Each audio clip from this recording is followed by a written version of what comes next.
Year 7. Let's have a look at proving two lines are parallel. What you have to do. Okay, let's set up the example. So we've got two lines which are parallel. There's the transversal, and we're going to label. First line is AB, second line is CD. And point X right there, and point Y is there. Okay, we've got an angle of 115 degrees and another one of 115 degrees. We have to prove that line AB is parallel to CD.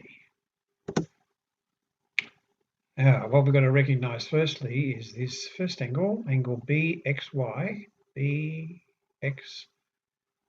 So this angle is an alternate angle to CYX. Alternate because they're on opposite sides of the transversal. Two lines are parallel, then the alternate angles are equal. That's the rule. And we've seen here that angle BXY and angle CYX are not only alternate, but they're also equal.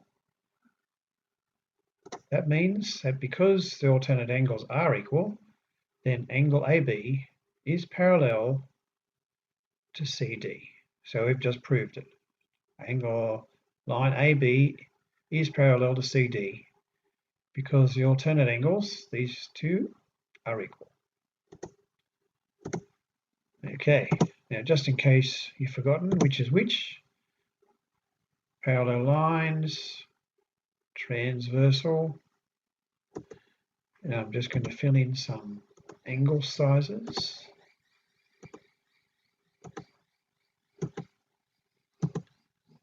And while I'm doing that, let me just point out 115 degrees here, they're vertically opposite, equal. The 65 degrees here, vertically opposite, also equal. The angles around a point, all of those four add up to 360 degrees. Okay. Now I'm going to give each one of these letters just to help us with our examples. There we go. Okay, so firstly, corresponding angles. Corresponding have got to be on the same side of the transversal and either above or below the parallel line. So let's have a look. A and E. There's A and E. Both of them are on the left-hand side of the transversal. There's our transversal. Left-hand side, A and E, and both of them are above the parallel line. That makes them corresponding. B and F on the right-hand side, 65, 65, they're corresponding. They're both on the right-hand side of the transversal and above the parallel lines. C and G, left-hand side again, below the parallel line, left-hand side below, corresponding. D and H, right-hand side of the transversal underneath, right-hand side of the transversal underneath, corresponding. And all of those sets of angles, A and E, B and F, C and G, D and H, are all equal to each other.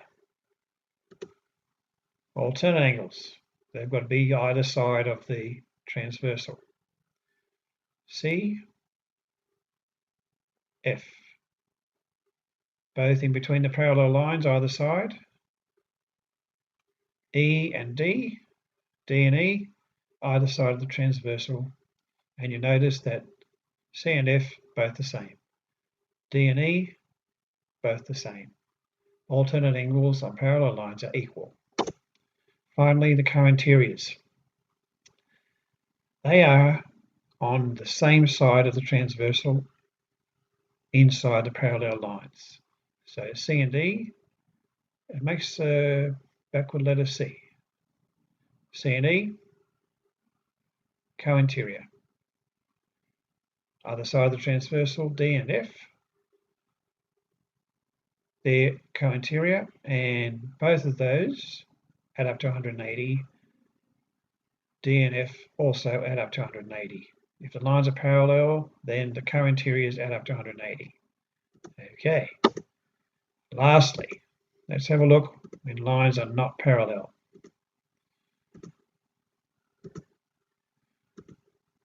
So AB is not parallel to CD, and we're going to have a look why.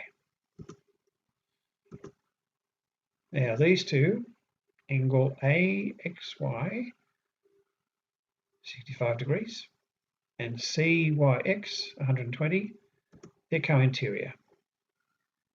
And they're supposed to add up to 180. That's the rule. Two lines are parallel, then co-interior angles add up to 180 degrees. What do ours add up to? 120 plus 65 is 185.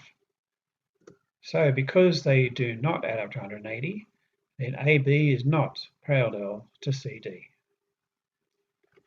Thanks, everyone.